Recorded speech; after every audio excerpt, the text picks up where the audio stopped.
안녕하세요. 오늘은 어떤 회사가 처음으로 주식을 시장에 내놓을 때, 즉 IPO를 할 때 과연 어떤 속사정까지 공개해야 하는지 한번 제대로 파헤쳐 보려고 합니다. 오늘 우리가 들여다볼 회사는 바로 일본의 작은 전기차 회사 HW 일렉트로입니다. 자, 이렇게 한번 시작해 볼까요? 어떤 회사가 IPO를 한다면서 여러분한테 투자를 해달라고 손을 내밉니다. 그럼 이 회사는 법적으로 어디까지 얼마나 솔직하게 모든 걸 털어놔야 할까요? 정답은요, 놀랍게도 모든 것입니다. IPO 서류라는 건 회사의 좋은 점만 보여주는 광고지가 아니에요. 좋은 건 물론이고 나쁜 점, 심지어 좀 감추고 싶은 부분까지 전부 다 공개하도록 법으로 정해져 있거든요.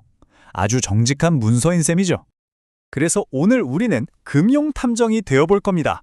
HW 일렉트로가 직접 제출한 이 공식 문서 F-1 서류를 단서 삼아서 이 회사의 진짜 속사정이 뭔지 그 숨겨진 이야기를 한번 찾아보시죠. 모든 투자의 시작은 보통 장밋빛 미래의 이야기로 채워지죠. 자, 첫 번째 파트에서는 HW 일렉트로가 투자자들한테 얼마나 매력적인 그림을 그리고 있는지 그들의 낙관적인 비전부터 한번 살펴보겠습니다. HW 일렉트로는 2019년에 도쿄에서 시작된 말하자면 스타트업입니다. 목표는 아주 명확해요. 복잡한 일본 도심의 물류를 책임질 작고 효율적인 상업용 전기차를 만드는 거죠. 지금은 엘레모라는 시리즈를 팔고 있긴 한데 사실 이들이 진짜 승부를 걸고 있는 건 바로 퍼즐이라는 차세대 밴입니다. 이 회사가 미래 먹거리로 내세우는 퍼즐 핵심 기능, 이게 정말 흥미롭습니다. 그냥 물건 나르는 트럭이 아니고요. 움직이는 와이파이 핫스팟이자 거대한 보조 배터리가 된다는 거예요. 지진 같은 자연재해가 잦은 일본에서는 이게 그냥 편리한 기능을 넘어서 어쩌면 생존에 꼭 필요한 기능이 될 수도 있겠죠. 아이디어는 정말 기발하지 않나요? 와, 근데 이렇게 큰 꿈을 꾸는 회사를 움직이는 사람이 대체 몇 명이나 될까요? 놀라지 마세요.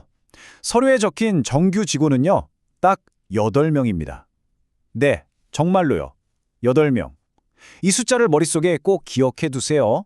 앞으로 보게 될 이 회사의 야망이랑 그 현실의 차이를 이해하는데 아주 중요한 단서가 될 겁니다. 자, 이제 이야기의 분위기를 한번 확 바꿔보겠습니다. 모든 IPO 서류에는 회사가 어쩌면 투자자들이 그냥 쓱 지나치길 바랄지도 모르는 바로 그 위험 요소 섹션이 있거든요. 지금부터 그 깨알 같은 글씨 속에 어떤 진실이 숨어 있는지 한번 들여다보죠. 본격적으로 위험 요소를 살펴보기 전에 이 회사가 어떤 법적 지위를 갖는지 알아야 합니다. HW 일렉트로는 신흥 성장 기업으로 분류되는데요. 이게 뭐냐면 쉽게 말해서 아직 규모가 작으니까 대기업처럼 그렇게 깐깐하게 정보를 다 공개할 의무는 좀 덜어준다는 뜻입니다.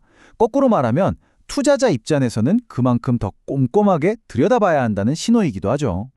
서류를 보면 이 회사가 얼마나 아슬아슬한 줄타기를 하고 있는지 바로 알 수 있습니다. 생산은 센트로라는 중국 업체 딱 한 곳에 전부 맡기고 있고요. 매출은 또 극소수의 고객에게만 의존하고 있어요. 그러니까 공급망과 수요, 양쪽 모두에 아주 심각한 리스크를 안고 사업을 하고 있는 거죠. 고객 집중도 위험, 이게 어느 정도인지 숫자로 한번 볼까요? 2024년 전체 매출의 77%, 거의 4분의 3이 단 두 회사에서 나왔습니다. 이게 무슨 뜻이겠어요? 이 두 고객 중에 한 곳이라도 계약이 끊기면 회사 전체가 휘청거릴 수 있다는 얘기입니다. 그리고 마침내 IPO 서류에서 볼 수 있는 가장 무서운 경고 문구가 나옵니다. 회사가 계속 기업으로 살아남을 수 있을지에 대해 상당한 의심이 든다는 표현인데요. 이게 좀 어려운 회계 용어 같지만 뜻은 아주 간단합니다. 우리 회사가 망할 수도 있습니다 라고 스스로 인정하는 거나 마찬가지예요. 자, 그럼 앞에서 말한 그 많은 위험들이 실제 숫자에선 어떻게 나타나고 있을까요? 이제 이 회사의 재무제표를 열어서 냉정한 현실을 한번 확인해 볼 시간입니다. 2024년 재무 상태를 보면 좀 충격적입니다. 매출이 한 180만 달러 정도 되는데 손실은 무려 600만 달러예요. 이게 무슨 말이냐면 1,000원을 벌려고 3,000원 넘게 썼다는 얘기거든요. 딱 봐도 이런 식으로는 사업을 계속하기가 어렵다는 게 그냥 보이죠. 다시 한번 이 숫자를 보세요. 182만 달러. 혁신적인 전기차를 만들겠다던 그 회사가 1년 동안 벌어들인 돈의 전부입니다. 그리고 이게 같은 해에 까먹은 돈입니다. 마이너스 600만 달러. 벌어들인 돈의 3배가 넘는 금액이 그냥 사라진 거죠. 이 두 숫자가 바로 이 회사가 왜 계속 기업에 대한 경고를 스스로 할 수밖에 없었는지 보여주는 명백한 증거입니다. 그럼 투자자들이 IPO를 통해서 이 회사에 돈을 넣으면 그 돈은 어디로 갈까요? 놀랍게도 상당 부분이 회사의 미래를 위한 투자가 아니라 과거에 빌렸던 빚을 갚는 데 쓰일 예정이라고 합니다. 투자자 입장에서는 새 돈으로 낡은 구멍을 메워주는 꼴이 되는 거죠. 자, 지금까지 우리는 이 회사의 밝은 청사진과 아주 어두운 현실을 모두 들여다봤습니다. 이제 이 조각들을 다 맞춰서 큰 그림을 볼 시간이에요. 과연 투자자는 어떤 딜레마에 빠지게 될까요? 결국 HB엘렉트로의 이야기는 이 두 얼굴의 대결로 요약할 수 있습니다. 한쪽에는 일본 상용차 시장을 뒤흔들 수 있는 혁신적인 꿈이 있고요. 다른 한쪽에는 당장 내일의 생존을 걱정해야 하는 차가운 현실이 있는 거죠. 오늘 우리가 이 분석을 통해서 얻어야 할 가장 중요한 교훈이 바로 이겁니다. IPO 서류는 회사를 홍보하기 위한 광고지가 절대 아니에요. 투자자가 앞으로 마주하게 될 기회와 위험을 모두 담고 있는 아주 정직하고 상세한 지도와도 같은 겁니다. 결국 HW 엘렉트로의 이야기는 우리에게 이 질문을 던집니다.